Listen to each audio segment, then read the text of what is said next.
نبی اکرم شفیع اعظم دکھے دلوں کا خیال لے لو۔ بسم اللہ الرحمن الرحیم الحمد للہ وکفا وسلام علی عبادہ الذین اصطفى اما بعد فاعوذ باللہ من الشیطان الرجیم بسم اللہ الرحمن الرحیم ثم انزل علیکم من بعد الغم امنة نعاسا یغشى طائفة منکم وطائفة قد اہمتهم انفسهم يظنون بالله غير الحق ظن الجاهلية وقال تعالى ليس لك من الأمر شيء أو يتوب عليهم أو يعذبهم فإنهم ظالمون صدق اللہ العظیم۔ محترم سامعین کرام، غزوہ بدر کا تذکرہ کرنے کے بعد حضور اکرم صلی اللہ علیہ وسلم کے سامنے جو مسائل مدینہ اور اس کے اطراف کے آئے تھے اور یہودیوں کی جو سازشیں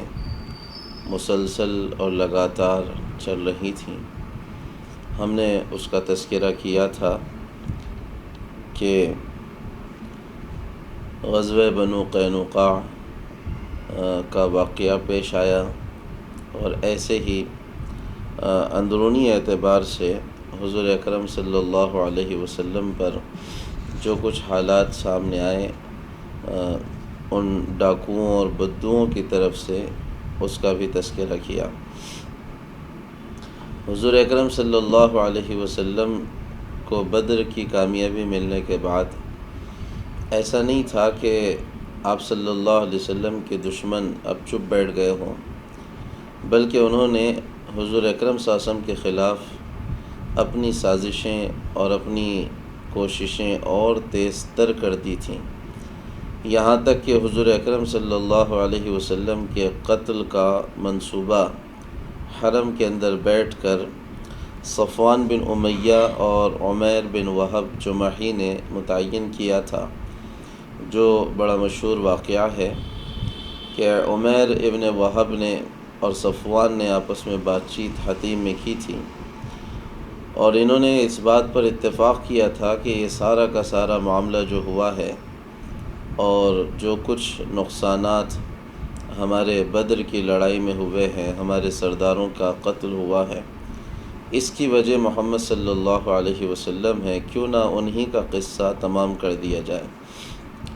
عمیر ابن وہب نے کہا کہ میرے پیچھے اگر قرضہ نہ ہوتا اور بچوں کی نگہداشت کا مسئلہ نہ ہوتا تو میں یہ کام کر لیتا۔ صفوان بن امیہ نے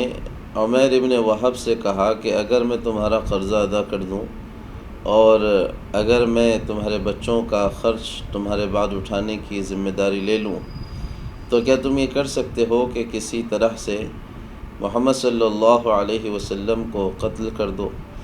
اس نے کہا کہ اگر یہ بات ہے تو میں اس کے لیے تیار ہوں۔ لہذا ان کا اپنا مشورہ ہوا، صفوان بن امیہ نے ساری کی ساری ذمہ داریاں لیں اور عمیر بن وہب وہاں سے اٹھا، اپنی تلوار کو اس نے زہر خوب پلایا اور خوب تیز کیا اور حضور اکرم صلی اللہ علیہ وسلم کے پاس مدینہ حاضر ہوا۔ اس کو دیکھ کر حضرت عمر رضی اللہ تعالی عنہ جان گئے کہ یہ کسی برے ارادے سے آیا ہے، لہذا اس کو پیچھے سے حضرت عمر رضی اللہ تعالی عنہ نے پکڑ لیا، صحابہ کو آواز دی کہ دیکھو یہ تلوار لے کر حضور کے پاس جا رہا ہے، کہیں کوئی بری حرکت حضور اکرم صلی اللہ علیہ وسلم کے ساتھ یہ نہ کر دے۔ اس حال میں یہ حضور کے سامنے آیا کہ حضرت عمر پیچھے سے اس کی تلوار کا یعنی نیام پکڑے ہوئے تھے اور اسے پکڑے ہوئے تھے۔ حضور نے کہا کہ عمر اسے چھوڑ دو۔ عمیر جب حضور اکرم صلی اللہ علیہ وسلم کے سامنے آئے تو حضور نے کہا کہ عمیر کیسے آنا ہوا ہے؟ اس نے کہا کہ میرے بدر کے فلاں فلاں قیدیوں کے بارے میں بات چیت کرنے کے لیے آیا ہوں۔ حضور نے کہا کہ نہیں اور کس نیت سے آئے ہو؟ کہا کہ بس اسی لیے آیا ہوں۔ کہا پھر یہ تلوار کیوں لائی ہے؟ کہا کہ بس تلوار تو ہماری ضرورت ہے، اور باقی تلوار نے تو ہمیں کچھ فائدہ بھی پہنچایا نہیں بلکہ الٹا ہمارے کام خراب کیے ہیں۔ اللہ کے نبی صلی اللہ علیہ وسلم فرمایا کہ عمیر، وہ واقعہ بھی تو یاد کرو جو تم اور صفوان نے حتیم میں بیٹھ کر مشورہ کیا تھا اور ہمیں قتل کرنے کی وہاں سازش کی تھی۔ حضور نے اس سارے واقعے کو، جس میں یہ صرف دونوں تھے، اس عمیر کو بتا دیا۔ اس نے کہا کہ میں گواہی دیتا ہوں اللہ کے سوا کوئی معبود نہیں، آپ ہی اللہ کے رسول ہیں، اس لیے کہ اس وقت میرے اور صفوان کے علاوہ تیسرا کوئی شخص نہیں تھا اس بات کا سننے والا۔ یقیناً یہ اطلاع دینے والی کوئی ذات ہے جس نے آپ تک اس بات کو پہنچایا ہے۔ عمیر ابن وہب اسلام لے آئے، لیکن یہ بات بھی صاف ہوتی ہے کہ مستقل اس لائن کی سازشیں ہو رہی تھیں حضور اکرم صلی اللہ علیہ وسلم کو قتل کرنے کی۔ اسی دوران ابو سفیان جب واپس شکست کھا کر واپس گئے اور 24-25 سردار قریش کے مارے گئے، تو انہوں نے قسم کھائی تھی کہ میں جنابت کا غسل نہیں کروں گا جب تک کہ میں بدلہ نہ لے لوں مسلمانوں سے۔ اس کے لیے وہ 200 سواروں کے ساتھ مدینہ آئے اور شب خون ایک کنارے پر مدینہ کے 1-2 لوگوں کو انہوں نے قتل کیا،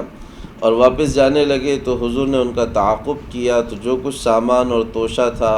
ستو تھے، وہ سارا کا سارا چھوڑ کر وہ بھاگ گئے۔ اس معرکے کو غزوہ سویق کہا جاتا ہے، سویق کہا جاتا ہے، جو سویق کے معنی آتے ہیں ستو کے، کہ اتنا بڑی تعداد میں انہوں نے اس کو چھوڑا تھا۔ غزوہ سویق کے بعد غزوہ ذی امر پیش آیا، جو بنو غطفان کے بعض لوگوں کے بارے میں حضور اکرم صلی اللہ علیہ وسلم کو اطلاع ملی تھی کہ یہ لوگ مدینہ پر چڑھائی کرنے کے لیے آ رہے ہیں، تو حضور اکرم صلی اللہ علیہ وسلم نے ان کا تعاقب کیا ذی امر نامی جگہ تک، اور اس کے بعد اللہ کے نبی صلی اللہ علیہ وسلم نے حضرت زید بن حارثہ کو ایک قافلے کو روکنے کے لیے بھیجا۔ بات یہ تھی کہ چونکہ اب شام کا جو راستہ تھا جس سے قافلے آتے جاتے تھے، بدر کی لڑائی جیسا کہ آپ جانتے ہیں کہ اسی بنیاد پر ہوئی تھی۔ قریش مکہ نے مشورہ کیا تھا کہ اگر ایسا ہی چلے گا اور ہم اس راستے سے اب جا نہیں پائیں گے تو پھر ہماری تو ساری تجارت ختم ہو جائے گی، اور جو کچھ پونجی ہمارے سامنے ہے وہ کھا پی کر ہمارے بچے ختم کر ڈالیں گے، اور ہم تو بھیک کو لگ جائیں گے۔ لہذا کوئی نہ کوئی دوسرا راستہ تلاش کرنا چاہیے جہاں سے ہم اپنی تجارت کو انجام دیتے رہیں۔ کسی نے رائے دی کہ بجائے مدینہ سے ہوتے ہوئے شام جانے کے، آپ ایسے کریں کہ عراق سے ہوتے ہوئے، اگرچہ کہ لمبا راستہ ہے لیکن ادھر سے جائیں، اور وہ مدینہ سے کافی دور سے ہوتا ہوا جاتا ہے۔ ابو سفیان نے اس رائے کو مانا اور اپنے تجارتی قافلے کو عراق کے اس راستے سے وہ لے جانے لگے۔ حضور اکرم صلی اللہ علیہ وسلم کو اطلاع ملی تو حضرت زید بن حارثہ رضی اللہ تعالی عنہ کو حضور اکرم صلی اللہ علیہ وسلم نے ان کے تعاقب میں بھیجا، اور سارا مال ان کے حصے میں آیا، اور خود ابو سفیان اور ان کے ساتھ جو اشراف قریش تھے وہ اپنی جان بچانے میں کامیاب ہو گئے اور بھاگ گئے، لیکن ایک بڑا مال تجارت کا پھر مسلمانوں کے حصے میں آ گیا۔ یہ سب کچھ جو کچھ واقعات ہو رہے تھے، انہی واقعات کے درمیان یہودیوں کا ایک سردار تھا کعب بن اشرف جس کا نام تھا، اس کو بدر میں مسلمانوں کی کامیابی پر بڑا صدمہ ہوا۔ وہ کہتا تھا کہ اگر مسلمان کامیاب ہو چکے ہیں تو اب زندگی میں کوئی مزہ نہیں رہا، اب زندگی گزارنے کا کوئی فائدہ نہیں رہا، اب زندگی کے اندر کوئی لطف نہیں رہا۔ اسی نیت سے وہ مکہ گیا، اور مکہ جانے کے بعد بدر میں جو مشرکین مکہ مرے تھے ان کا مرثیہ پڑھتا تھا، ان کو جوش دلاتا تھا ان کے رشتہ داروں کو کہ دیکھو تمہارے فلاں مارے گئے اور فلاں مارے گئے، اور یہ ہوا اور یوں ہوا، اور مستقل آگ بھڑکانے کا کام اپنے اشعار کے ذریعے کرتا تھا، یہاں تک کہ مکہ والوں کے دلوں میں انتقام کے جذبے جاگے، اور خود بھی وہ حضور اکرم صلی اللہ علیہ وسلم سے انتہائی بغض اور عداوت رکھتا تھا۔ وہ وہاں سے واپس اپنے مدینہ کے علاقے میں آیا تو اس نے اب حضور سے مخالفت میں، حضور کی ہجو میں اور حضور اکرم صلی اللہ علیہ وسلم کے خلاف شعر بکنا شروع کیے، اور صرف حضور کے خلاف ہی نہیں بلکہ صحابہ کے خلاف، اور اس سے بھی آگے بڑھ کر اس نے مسلمان عورتوں کے متعلق گندے شعر کہنا شروع کیے، عشقی اشعار کہنا شروع کیے، انتہا کر ڈالی اس نے حضور اکرم صلی اللہ علیہ وسلم کے یعنی تنقیص میں، اور آپ صلی اللہ علیہ وسلم کو بدنام کرنے میں اور غلط باتیں آپ کے خلاف کہنے میں۔ جب یہ حد کو پہنچ گئی باتیں، اللہ کے نبی صلی اللہ علیہ وسلم نے ایک دن کہا کہ کون ہے جو کعب بن اشرف کی اس گندگی سے ہم کو نجات دلا دے۔ حضرت محمد ابن مسلمہ تھے، وہ کھڑے ہوئے، انہوں نے کہا کہ حضور مجھے اجازت دیں تو میں اس کا کام تمام کر دیتا ہوں۔ اور اسی طرح حضرت ابو نائلہ تھے، وہ بھی ان کے ساتھ ہوئے، اور ان دونوں نے حضور سے جاتے ہوئے کہا کہ حضور اگر آپ اجازت دیں تو ہمیں کچھ باتیں ایسی کہنے کی اجازت دے دیں جو اگرچہ کہ مناسب نہیں ہے لیکن ہمیں آپ کے خلاف کہنی پڑے گی تاکہ اس کو مطمئن کریں۔ اللہ کے نبی صلی اللہ علیہ وسلم نے انہیں اجازت دی۔ یہ دونوں کے دونوں بعض روایتوں میں ہیں، یا پہلے حضرت محمد ابن مسلمہ اور بعد میں ابو نائلہ کعب بن اشرف کے پاس آئے، اور بات چیت کرتے ہوئے محمد ابن مسلمہ نے کعب سے کہا کہ یہ ہمارے پاس جو آئے ہیں، یعنی حضور کی طرف اشارہ کرتے ہوئے کہا، ان کی وجہ سے تو ہم لوگ بہت پریشان ہو گئے ہیں۔ کعب کے تو گویا دل کی بات انہوں نے کہہ دی تھی۔ وہ کہنے لگا کہ میں تو کہتا ہی تھا کہ تم ان سے تنگ آ جاؤ گے، اور دیکھو ابھی تو ابتدا ہے، آگے دیکھو یہ تمہیں کیا کرتے ہیں اور کیا کیا مشکلات میں ڈالتے ہیں، لیکن آخر بات کیا ہے، تم کیوں تنگ آئے ہو ان سے؟ تو محمد بن مسلمہ نے کہا کہ یہ ہمیں اب خرچ کرنے اور صدقہ کرنے کی ترغیبیں دے رہے ہیں، اور کہہ رہے ہیں کہ غریبوں پہ خرچہ کرو اور غریبوں پر لگاؤ، اب ہم کہاں سے لگائیں؟ لیکن یہ ہے کہ اب خاندانی عزت بھی باقی رکھنا ہوتی ہے، اس لیے میں آپ کے پاس آیا ہوں کہ کچھ میری مدد کر ڈالو۔ اس نے کہا کہ ٹھیک ہے، میں تمہاری مدد تو کروں گا، لیکن گارنٹی میں تم میرے پاس کیا رکھو گے؟ محمد بن مسلمہ نے کہا کہ آپ ہی فرمائیں کہ آپ کیا رکھوانا چاہتے ہیں۔ اس نے کہا کہ ایسے کرو کہ کچھ سامان میں کھانے پینے کا تمہیں دے دیتا ہوں، لیکن گارنٹی میں تم اپنی عورتیں میرے پاس چھوڑ ڈالو۔ انہوں نے کہا کہ ہم اپنی عورتیں تمہارے پاس کیسے چھوڑیں گے، اور ان کو یہاں چھوڑنا کسی طرح سے بھی ہمارے لیے اور ہماری غیرت کے لیے مناسب نہیں ہوگا۔ اس نے کہا کہ پھر ایسے کرو، اپنے بچوں کو میرے پاس چھوڑ دو۔ اور محمد بن مسلمہ نے کہا کہ اگر ہم بچوں کو چھوڑ دیں گے تو یہ بات ہمارے بچوں کے لیے ساری زندگی کی عار ہوگی کہ ہم نے اپنے بچوں کو چند روٹی کے ٹکڑوں کے لیے گروی رکھا تھا اور رہن رکھا تھا۔ اس کے بجائے ہم یہ کہتے ہیں کہ ہمارے ہتھیار ہیں، اگر چاہو تو وہ ہم تمہارے پاس رکھ دیتے ہیں۔ اس نے کہا کہ ٹھیک ہے، ہتھیار تم ہمارے پاس رکھ دو، اور کہا کہ رات میں میرے پاس آنا ہتھیار لے کر، اور میرے پاس سے غلہ لے کر جانا۔ محمد بن مسلمہ ساتھ ہی ساتھ ابو نائلہ کو اپنے ساتھ لیا اور رات میں ہتھیاروں کے ساتھ گئے، اور پورا پروگرام انہوں نے بنایا۔ یہ لوگ وہاں پہنچے، رات کے ایک پہر پر اس کو آواز دی تو وہ اٹھا اور جانے لگا۔ کعب بن اشرف کی بیوی نے کہا کہ کون بلا رہا ہے؟ کہا میرا بھائی ہے ابو نائلہ، وہ مجھے بلا رہا ہے۔ اس کی بیوی بڑی ہوشیار تھی اور سمجھدار تھی، وہ کہنے لگی مجھے اس کی آواز میں خون کی بو آ رہی ہے۔ کعب بن اشرف نے کہا کہ وہ میرا بھائی ہے، وہ میرے ساتھ کوئی غلط کام نہیں کرے گا، اور آدمی جو بڑا ہوتا ہے اسے اگر لڑائی کی بھی دعوت آدھی رات کو دی جائے تو اسے جانا چاہیے ہوتا ہے۔ کعب بن اشرف نیچے اترا، ان لوگوں نے اس سے بات چیت کی، اور بات چیت کر کے پھر بہانہ بنایا کہ آپ کے پاس سے تو بڑی خوشبوئیں آ رہی ہیں، اور بہت زیادہ خوشبو آ رہی ہے، ذرا آپ کے سر کو سونگھنے کی اجازت دیجیے۔ یہ سونگھتے رہے، بعد میں اس کا سر انہوں نے زور سے پکڑا اور اس کا کام تمام کیا، اور رات ہی رات حضور اکرم صلی اللہ علیہ وسلم کے پاس آئے۔ اللہ کے نبی صلی اللہ علیہ وسلم نے ان کی کارگزاری سنی اور ان کو دیکھا تو فرمایا افلحت الوجوہ، کہ یہ چہرے کامیاب ہوئے اور مراد کو پہنچے۔ انہوں نے بھی حضور اکرم صلی اللہ علیہ وسلم کو دعا دی، اور اس طرح ایک ایسے بدبخت کا خاتمہ ہوا جو مستقل ایذا رسانی اور مستقل حضور اکرم صلی اللہ علیہ وسلم کو تکلیف دینے کے درپے تھا۔ اسی سال سن 3 ہجری کے اندر اللہ کے نبی صلی اللہ علیہ وسلم نے اپنی بیٹی حضرت فاطمہ رضی اللہ تعالی عنہ کا نکاح حضرت علی رضی اللہ تعالی عنہ سے کیا۔ پہلے حضرت فاطمہ کے لیے حضرت ابوبکر رضی اللہ تعالی عنہ نے رشتہ دیا تھا اور اللہ کے نبی صلی اللہ علیہ وسلم نے کچھ نہیں کہا۔ حضرت عمر رضی اللہ تعالی عنہ نے رشتہ دیا، حضور نے کچھ نہیں کہا۔ آپ سمجھ گئے کہ اللہ کی طرف سے مجھے حکم ہوگا تو میں فیصلہ کروں گا۔ یہ دونوں بزرگوں نے حضرت علی رضی اللہ تعالیٰ عنہ کو مشورہ دیا کہ شاید حضور کو کیا ارادہ تم کو اپنی بیٹی دینے کا ہوگا، لہذا تم بھی کوشش کر کے دیکھ لو۔ حضرت علی رضی اللہ تعالیٰ عنہ نے رشتہ مانگا تو حضور نے اسے قبول کیا، شادی پڑھائی، کہا کہ مہر دینے کے لیے کوئی چیز ہو تو کہو۔ انہوں نے کہا میرے پاس تو کوئی مال نہیں ہے، البتہ بدر میں ایک زرہ میرے حصے میں آئی ہے، بس وہی ہے۔ وہی زرہ 480 درہم میں فروخت کی گئی، اسی کو سارا کا سارا پیسہ حضور کے سامنے لا کر حضرت علی رضی اللہ تعالیٰ عنہ نے رکھا۔ حضور نے کہا کہ اس میں سے یہ کپڑے خریدو اور کچھ خوشبوئیں خریدو اور شادی کا انتظام کرو اور ایک آدھا گھر لے لو اپنے لیے، رخصتی کے وقت کہا۔ اور اس طرح گویا حضرت علی اور حضرت فاطمہ رضی اللہ تعالیٰ عنہما کی اسی سال شادی ہوئی۔ وہ ایک تفصیلی واقعات ہیں، ہم اس کی تفصیل میں نہ جاتے ہوئے بس اتنا تذکرہ کرتے ہوئے کہ اس سال ان دونوں کی شادی ہوئی تھی اور حضرت علی رضی اللہ تعالیٰ عنہ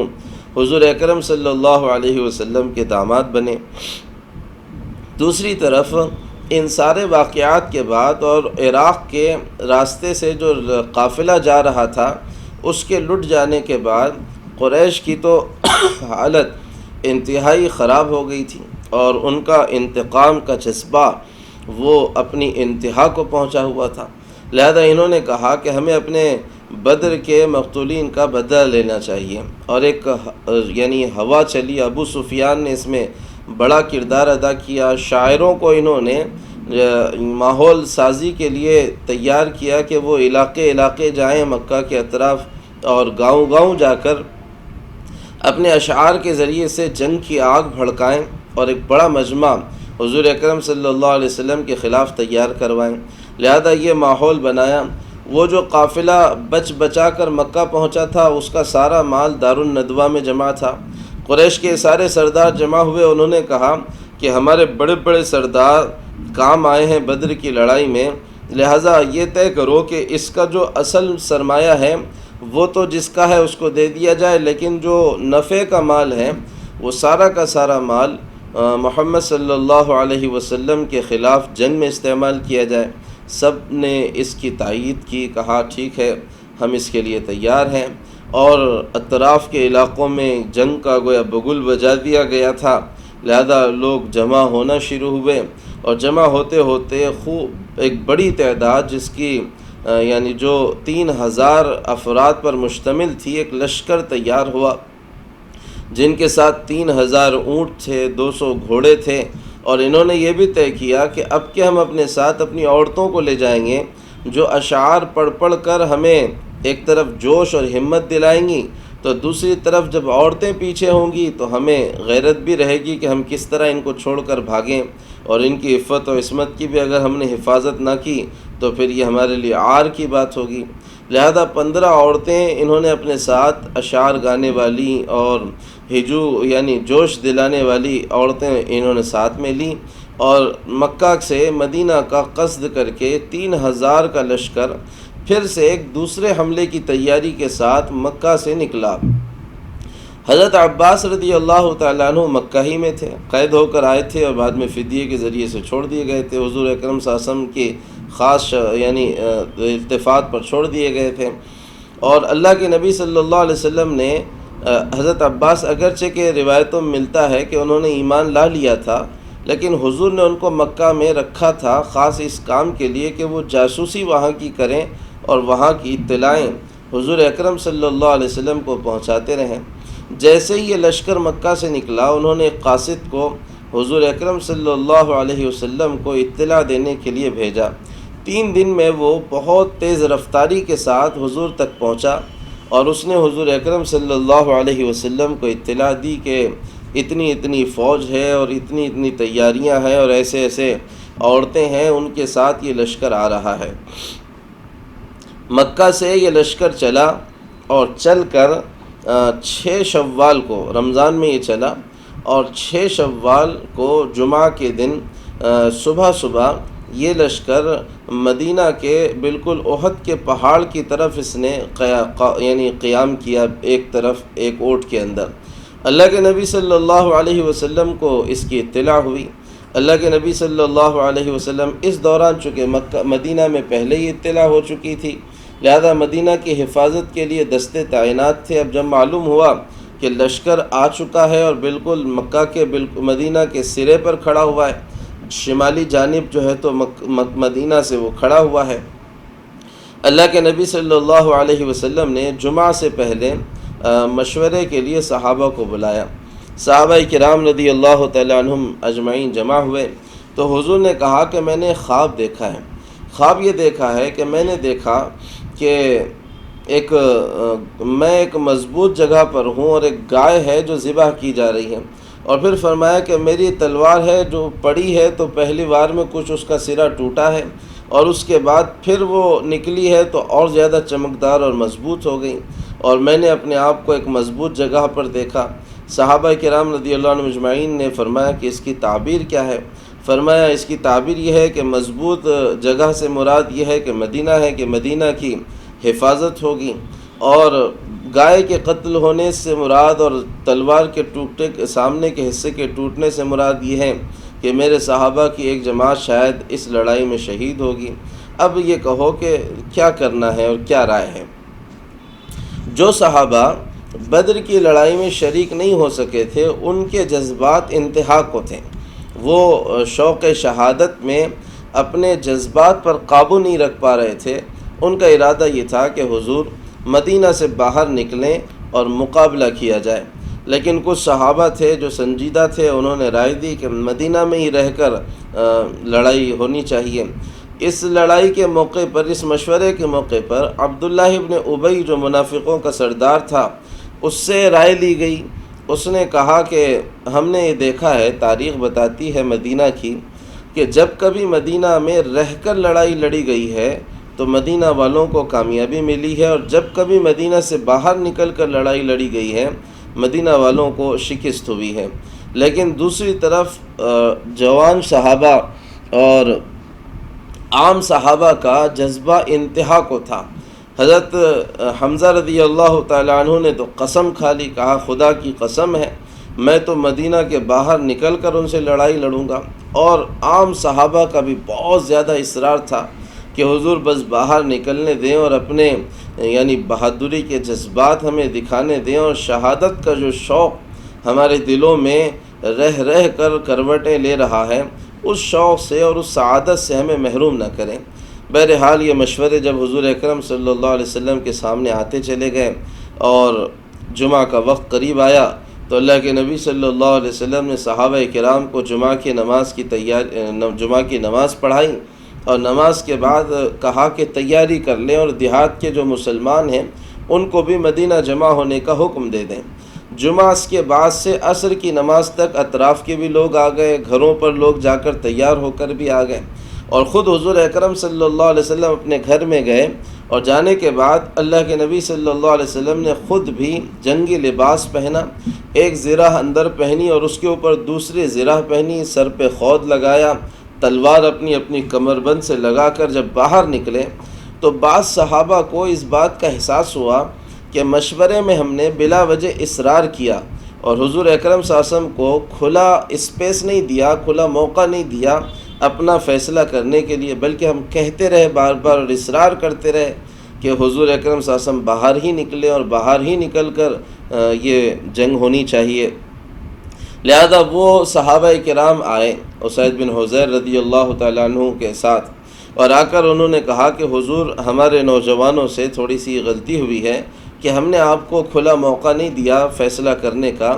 بلکہ ہم نے آپ پر اصرار کیا ہے، لہذا اب ہمارا کوئی اصرار نہیں ہے، ہماری کوئی رائے نہیں ہے،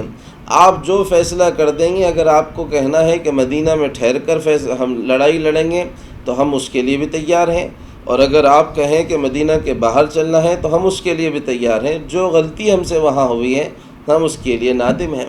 اللہ کے نبی صلی اللہ علیہ وسلم نے اس وقت کہا تھا کہ اللہ نے کسی نبی کو اس بات کی اجازت نہیں دی ہے کہ جب وہ جنگی لباس پہن لے اپنے گھر سے نکل جائیں تو جب تک کہ وہ لڑائی نہ لڑ لے اب اس کو رکھنے کی اس کو اجازت نہیں ہے، لہذا اللہ کا نام لو اور اب باہر نکل کر ہی لڑائی ہوگی۔ عصر کے بعد حضور اکرم صلی اللہ علیہ وسلم ان صحابہ کے مجمع کو لے کر جو 1000 نفوس پر مشتمل تھا مدینہ سے باہر نکلے۔ مدینہ سے احد کی طرف اللہ کے نبی صلی اللہ علیہ وسلم جا رہے تھے، یعنی شمال کی طرف۔ مکہ جنوب کی طرف پڑتا ہے اور شمال کی طرف احد پڑتا ہے، اسی کے ایک کنارے کٹتے ہوئے مغرب کی طرف،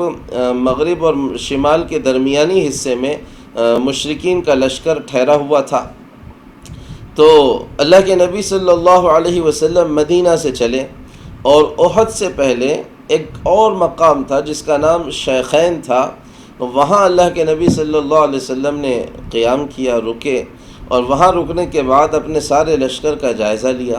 مدینہ میں جیسے میں نے کہا کہ شوق شہادت عروج پر تھا، بچوں کے ذہن میں یہ بات تھی کہ اللہ کی راہ میں اور اللہ کے نام پر قربان ہونا بڑی بات ہے، لہذا نو عمر اور نابالغ بچوں کی ایک بڑی تعداد بھی آ گئی تھی، اور جنگی حکمت عملی کے لیے مناسب نہیں ہوتا ہے کہ بچوں کو ساتھ میں لیا جائے، اگرچہ کہ ان کا جذبہ اپنی جگہ پر اچھا ہوتا ہے۔ لہذا یہیں پر اللہ کے نبی صلی اللہ علیہ وسلم نے نو عمر جو بچے تھے ان کو واپس کیا، جن کی عمریں 14 سال سے نیچے تھیں ان ساروں کو حضور اکرم صلی اللہ علیہ وسلم نے واپس کیا۔ یہاں پر ایک دو واقعات بھی پیش آئے، ایک رافع ابن خدیج کا اور ایک سمورہ ابن جندب کا، کہ رافع بن خدیج رضی اللہ تعالیٰ عنہ فرماتے ہیں کہ جب بچوں کو ایسے ان کے سروں کو دیکھا جا رہا تھا، ان کی ہائیڈیں ناپی جا رہی تھیں، تو فرماتے ہیں میں اپنے پنجوں کے بل ایسے اوپر اٹھ کر کھڑا ہو گیا تاکہ بڑا نظر آؤں، اور اسی بڑے دکھنے کے اس میں مجھے لے لیا گیا۔ بعضوں نے میری سفارش بھی کی کہ تیر بہت اچھا چلاتا ہے، حضور نے اس سفارش پر مجھے لے لیا۔ تو میرے ہی جیسے ایک لڑکے تھے جو چھوٹے تھے، اگرچہ کہ 14 سال ہی کے تھے، نابالغ تھے، سمورہ ابن جندب، انہوں نے اصرار کیا اور حضور سے کہا کہ آپ نے رافع کو لیا ہے، مجھے کیوں نہیں لے رہے؟ حضور اکرم صلی اللہ علیہ وسلم سے انہوں نے کہا کہ حضور اگر ہمارے دونوں کی کشتی لگائی جائے تو رافع سے زیادہ بہادر میں نکلوں گا اور میں ان کو پچھاڑ دوں گا۔ اللہ کے نبی صلی اللہ علیہ وسلم نے ان دونوں کی کشتی لگائی تو واقعی سمورہ ابن جندب رضی اللہ تعالیٰ عنہ نے حضرت رافع کو گرا دیا، اور اس طرح حضور اکرم صلی اللہ علیہ وسلم نے ان دونوں بچوں کو نکلنے کی اجازت دے دی۔ عشاء کی نماز حضور اکرم صلی اللہ علیہ وسلم نے یہیں مقام شیخین پر پڑھائی اور صحابہ سے کہا کہ یہیں پڑاؤ کرنا ہے۔ شیخین پر پہنچنے سے پہلے ہی عبداللہ ابن ابی نے حضور اکرم صلی اللہ علیہ وسلم سے کہا کہ ہماری بات مانی نہیں گئی کہ مدینہ میں رہ کر لڑنا ہمارا مشورہ تھا، لہذا آپ جو باہر نکل رہے ہو یہ کوئی لڑائی ہی نہیں ہے، یہ تو اپنے آپ کو قتل کروانا ہے اور اپنے آپ کی خودکشی کرنا ہے، لہذا آپ شوق سے خودکشی کریں، میں اور میرے ماننے والے اس کے لیے تیار نہیں ہیں۔ اور اس طرح اس نے اپنے ساتھ 300 لوگوں کو لے کر واپس مدینہ آ گیا، اور 1000 کی یہ جمعیت جو حضور اکرم صلی اللہ علیہ وسلم کے ساتھ تھی اب یہ صرف 700 افراد پر مشتمل ہوئی باقی رہ گئی تھی۔ اس کی یہ چال تھی کہ وہ مسلمانوں کو ذہنی طور پر کنفیوز کرنا چاہتا تھا، اور وہ کسی حد تک کامیاب بھی اس میں ہوا تھا کہ 300 کو اپنے ساتھ وہ لے کر آیا تھا۔ بعض اور سچے مسلمان تھے جن کے ذہنوں میں بھی شکوک و شبہات آئے، اور ان کے بھی دل میں تھا کہ وہ واپس چلے جائیں، لیکن اللہ نے کہا کہ ہم نے ان کے دلوں کو باندھا، اس لیے وہ نہیں واپس جا سکے۔ قرآن میں جس کا تذکرہ ہے اذ ہمت طائفتان منکم ان تفشلا، کہ اس وقت کو بھی یاد کرو جب تم میں کی 2 جماعتیں پھسلنا چاہتی تھیں، واللہ ولیہما، اللہ ان کا نگہبان تھا، اللہ نے ان کی حفاظت کر لی۔ اللہ کے نبی صلی اللہ علیہ وسلم شیخین کے مقام پر تھے، یعنی مدینہ کی طرف، اور ایک پہاڑ کے اوٹ میں ادھر سے یہ مشرکین کا لشکر تھا، اور بیچ میں ایک میدان تھا، اور اسی میدان کے یعنی شمالی جانب احد نامی پہاڑ تھا۔ اللہ کے نبی صلی اللہ علیہ وسلم یہ چاہتے تھے کہ مشرکین سے پہلے خود اپنی پوزیشن کو مضبوط کر لیں، لہذا رات ہی اللہ کے نبی صلی اللہ علیہ وسلم نے کچھ صحابہ کو بلایا اور بلا کر کہا کہ میں یہ چاہتا ہوں کہ احد کے دامن تک میں پہنچ جاؤں کسی طرح سے مشرکین کا لشکر سے گزرے بغیر اور ان کے قریب سے ہوئے بغیر، لہذا کوئی ایسا راستہ میرے لیے کوئی بتا دے جس سے میں وہاں پہنچ جاؤں، تاکہ اپنی جنگی حکمت عملی میں اپنے اعتبار سے تیار کروں اور مشرکین کو میں اپنے اعتبار سے لڑنے پر آمادہ کروں۔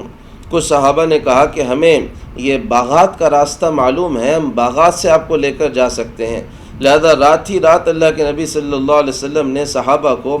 باغات سے لے کر اپنے آپ کو احد کے دامن میں پہنچایا۔ اس طرح سے حضور اکرم صلی اللہ علیہ وسلم نے اپنی لشکر کی صف بندی کی کہ حضور نے اپنے پیٹھ پر احد کو رکھا اور سامنے مدینہ کو رکھا، اور یعنی جنوب کی طرف مدینہ تھا تو مدینہ کو سامنے رکھا، اور مدینہ سے تھوڑا سا کٹتے ہوئے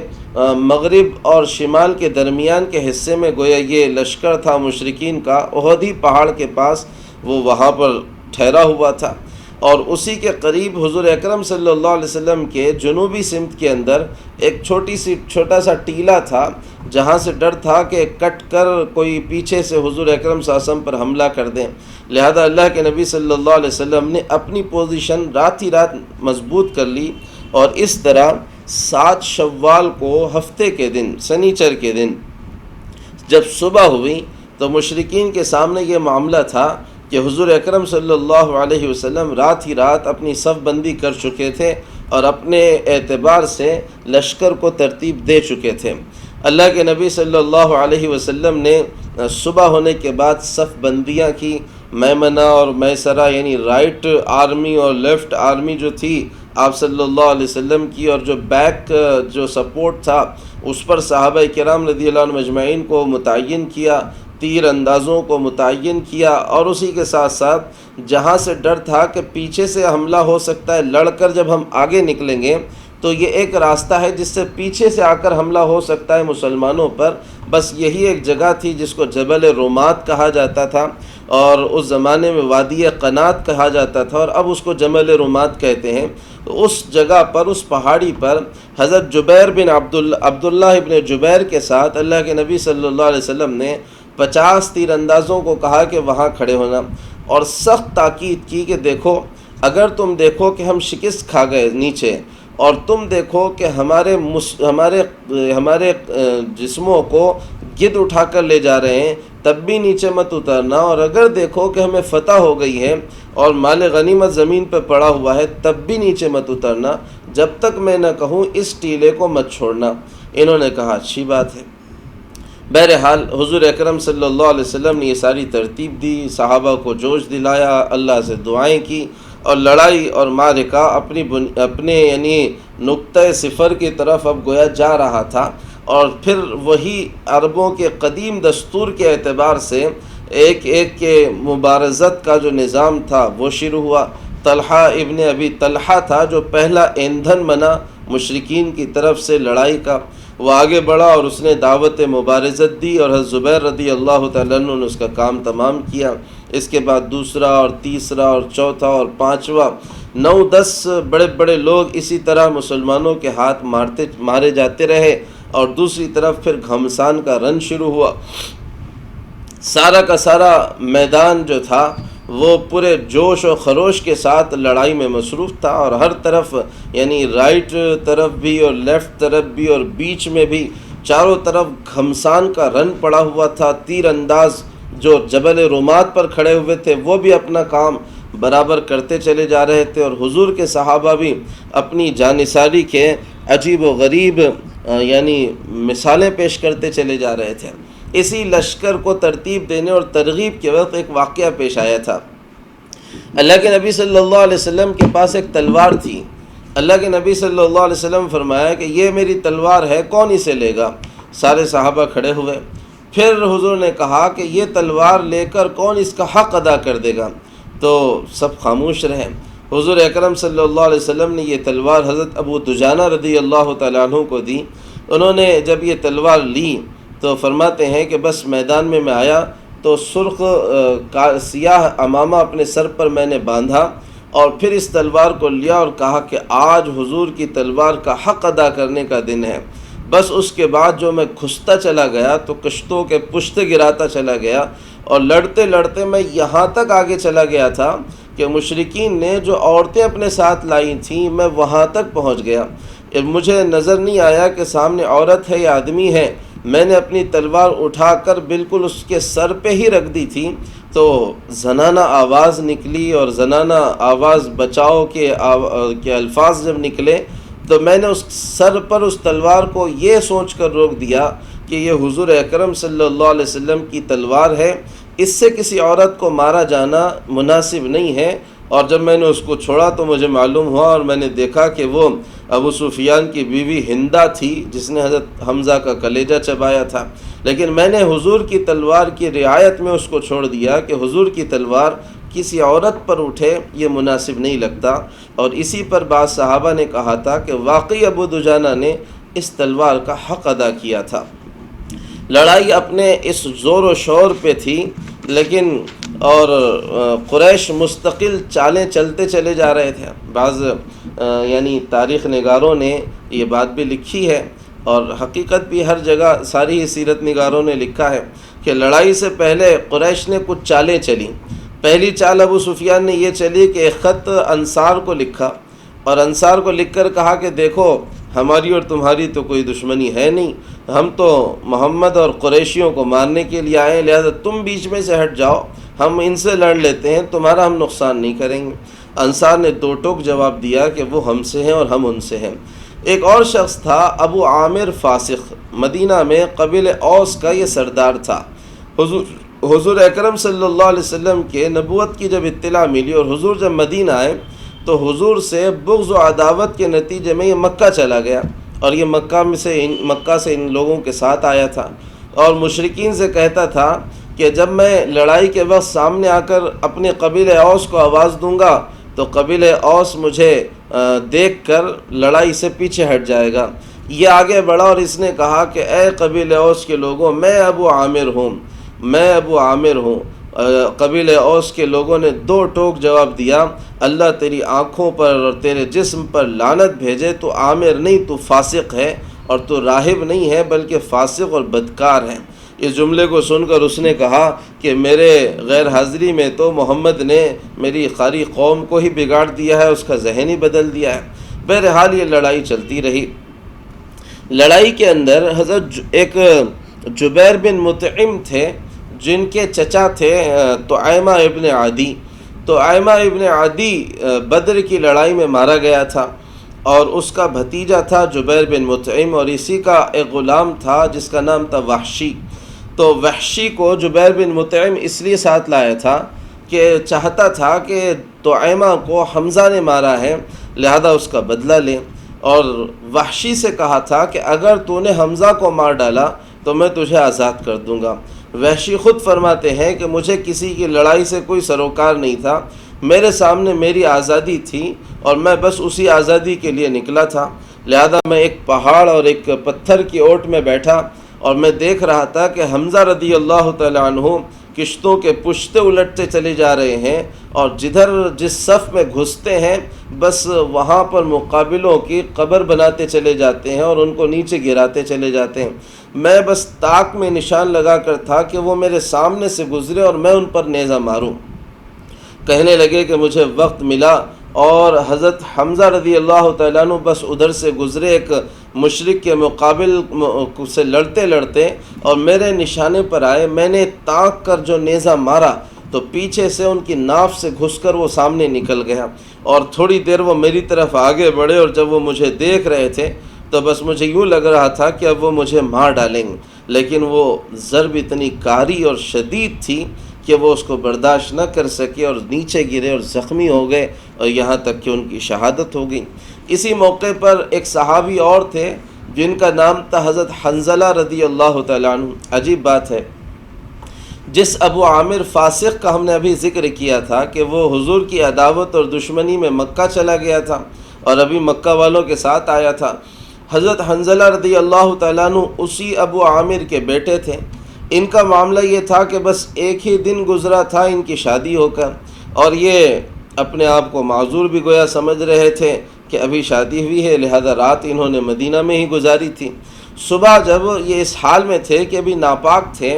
تو اطلاع ملی کہ لڑائی شروع ہو چکی ہے احد پر اور احد کے میدان پر، اور لڑائی کا بگل بج چکا ہے اور آواز لگ رہی ہے مدینہ کے اندر، یا خیل اللہ ارکبی، اور اللہ کے سواروں چلو، اللہ کے ثواب کو حاصل کرنے کے لیے سوار ہو جاؤ۔ انہوں نے کہا کہ اب میں نہاتے بیٹھوں گا تو اس میں وقت ضائع ہوگا، لڑائی پر کب کس کی ضرورت پیش آ جاتی ہے پتہ نہیں ہے، لہذا اسی طرح ناپاکی کے حالت میں اپنے گھر کو اور بالکل نئی نویلی دلہن کو چھوڑ کر نکل گئے۔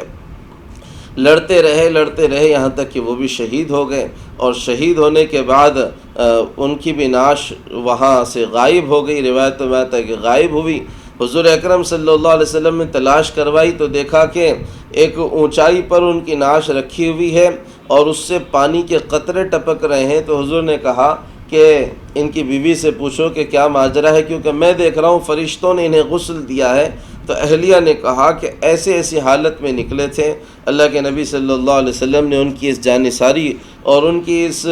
جواں مردی کی تعریف کی، ان کے لیے دعائیں دیں۔ حنظلہ رضی اللہ تعالیٰ عنہ اس طرح شہید ہوئے۔ ادھر مکہ کے مشرکین کا معاملہ یہ تھا کہ اب وہ سمجھ گئے تھے کہ شکست ہو رہی ہے، کیونکہ مسلمان تابڑ توڑ ان کے اوپر حملے کرتے چلے جا رہے تھے، لہذا اب یہ لوگ بھاگنے میں عافیت سمجھتے ہوئے یہ دوڑے پیچھے کہ ہم بھاگیں اور اپنے آپ کو کسی طرح سے بچائیں، اور مسلمان ان کے تعاقب میں دوڑتے چلے گئے ادھر ہی شمال کی طرف، اور اس طرح جہاں لڑائی ہو رہی تھی وہ لڑائی کا جو میدان تھا وہاں مال، ہتھیار، غنیمت کی چیزیں وہ ساری کی ساری پڑی رہی تھی، اور مسلمان تعاقب میں آگے بڑھتے چلے جا رہے تھے۔ اس منظر کو دیکھ کر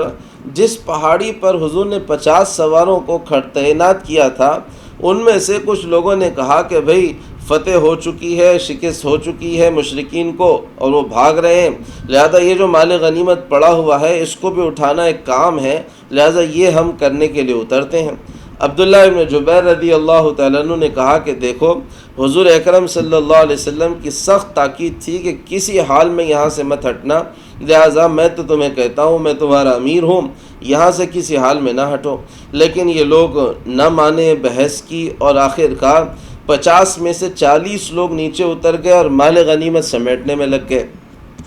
مشرکین کا یہ جو دستہ تھا جس کا رائٹ پر حضرت خالد بن ولید تھے اور لیفٹ پر اکرمہ ابن ابی جہل تھے، اور اس کی کمان ابو سفیان کر رہا تھا، یہ پورے جب لوٹ رہے تھے، بھاگ رہے تھے اور یہ دیکھ رہے تھے کہ ان کی لشکر شکست کھا کر بھاگ رہا ہے، اسی درمیان حضرت خالد بن ولید رضی اللہ تعالیٰ عنہ نے دیکھا کہ جہاں سے پیچھے سے حملہ کیا جا سکتا تھا وہ ٹیلہ جبل رمات کا اب خالی ہو چکا ہے، لہذا خالد بن ولید رضی اللہ تعالیٰ عنہ نے اپنے دستے کو لیا اور ایک پہاڑ کا چکر کاٹا اور پیچھے سے حضور اکرم صلی اللہ علیہ وسلم اور صحابہ کرام پر یکبارگی ایسا حملہ کیا کہ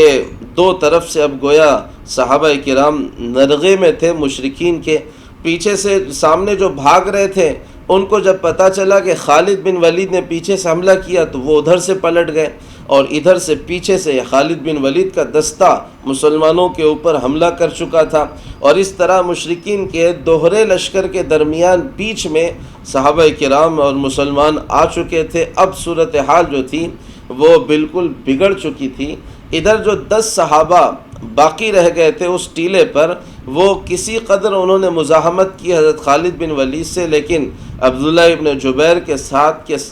9 شہید کر دیے گئے، وہیں پر ان کا انتقال ہوا اور وہ شہید ہوئے۔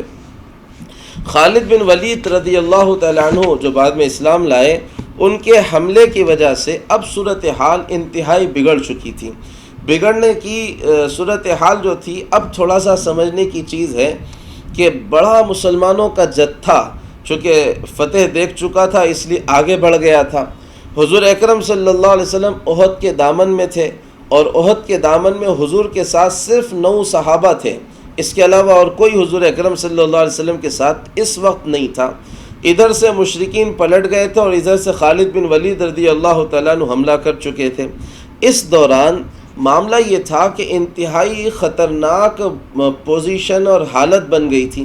اب ایک پوزیشن، ایک بات یعنی ایک صورتحال حضور کے سامنے تو یہ تھی کہ حضور اپنے آپ کو بچانے کے لیے پہاڑ پہ چڑھ جائیں، اور دوسری حالت یہ تھی کہ حضور ہمت کے ساتھ میدان میں کود جائیں۔ عام اگر کوئی آدمی ہوتا اور بادشاہ ہوتا اور سپہ سالار ہوتا تو یقیناً پہلا کام کرتا کہ اپنے کو بچانے کے لیے پہاڑ پہ چڑھ جاتا، لیکن حضور تو بہرحال حضور تھے اور بہادروں کے بہادر تھے اور نڈروں کے نڈر تھے، اور جواں مردی اور بہادری اور شجاعت تو آپ سے سب کو صدقے میں ملی تھی۔ لہذا اللہ کے نبی صلی اللہ علیہ وسلم نے آواز دی۔ یہ آواز آپ جانتے تھے کہ مسلمانوں کو پہنچنے سے پہلے مشرکین کو پہنچے گی، اور جب مشرکین جب یہ آواز کو حضور کی سنیں گے تو وہ اپنے ٹارگٹ کو، کیونکہ حضور ہی کو مارنے کے لیے آئے تھے، وہ تابڑ توڑ حضور پر حملے کریں گے، اور یہ بات حضور کے لیے ہی مناسب نہیں ہوگی، لیکن اس موقع پر صحابہ کو دلاسا دینا، ان کو متوجہ کرنا اور پھر سے ان کو جنگ پر ابھارنا، یہ بھی ایک بنیادی ضرورت تھی۔ لہذا حضور نے آواز لگائی، او مسلمانوں ادھر دیکھو، اللہ کی طرف متوجہ ہو جاؤ، لڑائی پر ثابت قدم رہو۔ یہ آواز جہاں مسلمانوں کو پہنچی وہیں حضور کے دشمن مشرکوں کو بھی پہنچی، اور اس طرح دوسری طرف شیطان نے آواز دی کہ مسلمانوں کو آواز دی کہ او مسلمانوں پیچھے دیکھو۔ اب صورتحال یہ ہو چکی تھی کہ دو طرفہ مسلمان دشمن کے نرغے میں تھے، اور پھر مسلمان میں اور مشرکین مسلمان میں گڈمڈ ہو چکے تھے۔ لہذا کب یہ بھی ہوا کہ مشرکوں کے ہاتھ سے انہی کے مشرک مار دیے گئے اور مسلمانوں کے ہاتھ سے مسلمان مار دیے گئے۔ بے حواسی کا عالم، انتشار کا عالم تھا۔ حضرت حذیفہ رضی اللہ تعالیٰ عنہ خود فرماتے ہیں کہ میرے والد جو یمان تھے وہ مسلمانوں کے ہی ہاتھوں سے مار دیے گئے کہ مسلمانوں کو پتہ نہیں چلا کہ یہ کدھر سے آئے ہوئے ہیں اور کون ہیں، اور مسلمانوں نے ان کو مشرک سمجھ کر مار ڈالا۔ بعد میں انہوں نے معذرت کی تو میں نے کہا اللہ تمہیں اجر دے اور اللہ تمہیں معاف فرما دے۔ یہ بدحواسی کا عالم تھا۔ اور پھر اتنے ہی میں حضور اکرم صلی اللہ علیہ وسلم کے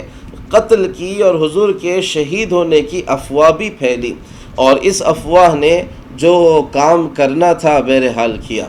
ادھر حضور اکرم صلی اللہ علیہ وسلم نے جب آواز دی تو مشرکین نے دیکھ لیا کہ حضور ادھر ہے، اور حضور اکرم صلی اللہ علیہ وسلم کو انہوں نے ٹارگٹ کیا۔ حضور کے پاس اس وقت صرف 9 لوگ تھے حضور کی حفاظت کے لیے، اور مشرکین کے سامنے اس سے اچھا موقع اللہ کے نبی صلی اللہ علیہ وسلم کو قتل کرنے کا اور ختم کرنے کا کوئی اور تھا ہی نہیں۔ لہذا وہ مسلمانوں کے حضور کے پاس حفاظت کے لیے آنے سے پہلے خود پہنچ گئے۔ اللہ کے نبی صلی اللہ علیہ وسلم نے اپنے ان صحابہ سے کہا کہ کون ہے جو میری حفاظت کرے گا جس کے بدلے اللہ تعالیٰ اسے جنت عطا کرے گا۔ 9 میں سے 7 صحابہ انصاری صحابہ تھے، آگے بڑھے اور وہ جانثاری اور فداکاری کے جوہر دکھائے کہ ایک بڑے جتھے کو ان صرف 7 نے ہی روکا اور کافی دیر تک روکے رکھا، یہاں تک کہ یہ 7 کے 7 شہید ہو گئے۔ اب صرف 2 صحابہ اور حضور تیسرے یہ بچے تھے، اور لڑائی کی یہ پوزیشن جو تھی وہ انتہائی بھیانک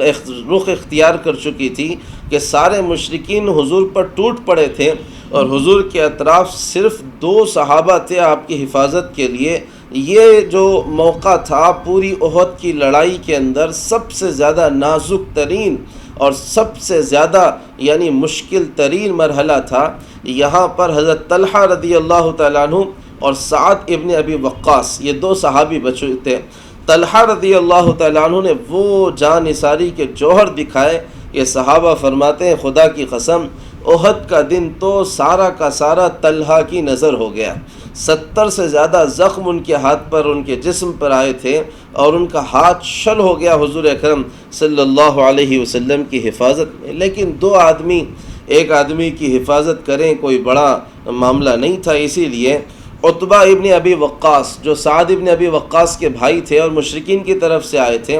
انہوں نے ایک پتھر مارا حضور اکرم صلی اللہ علیہ وسلم کو، جو حضور کو لگا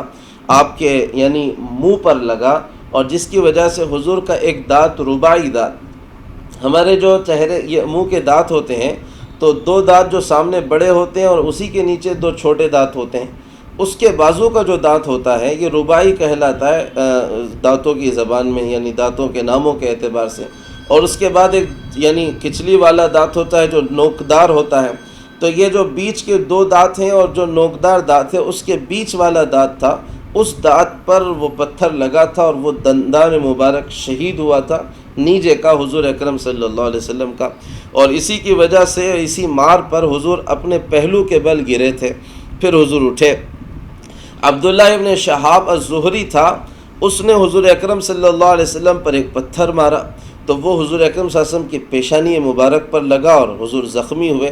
اتنے میں ایک بدبخت تھا عبداللہ ابن قمیہ، وہ آگے بڑھا اور مشرکین کا بڑا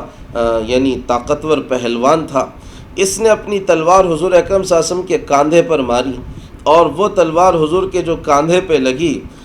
روایتوں میں ہے کہ حضور خود کہتے تھے 1 مہینے تک حضور کو اس کا درد اپنے کاندھوں میں محسوس ہوتا تھا لڑائی کے بعد بھی، لیکن چونکہ حضور ڈبل زرہ پہنے ہوئے تھے وہ زرہ کٹ نہیں سکی اور حضور اکرم صلی اللہ علیہ وسلم کو زخم نہیں آیا۔ اس نے پھر دوسری مرتبہ وار کیا تو حضور اکرم صلی اللہ علیہ وسلم کا جو خود حضور پہنے ہوئے تھے، آپ جانتے ہیں، دیکھا ہوا بھی ہوگا امیجز وغیرہ، کہ جو چہرے پہ خود پہنا جاتا ہے تو وہ صرف آنکھوں کو کھلا رکھ کر، یہاں بھی لوہے کی کڑیاں ہوتی ہیں، سر پر بھی لوہے کی کڑی ہوتی ہیں۔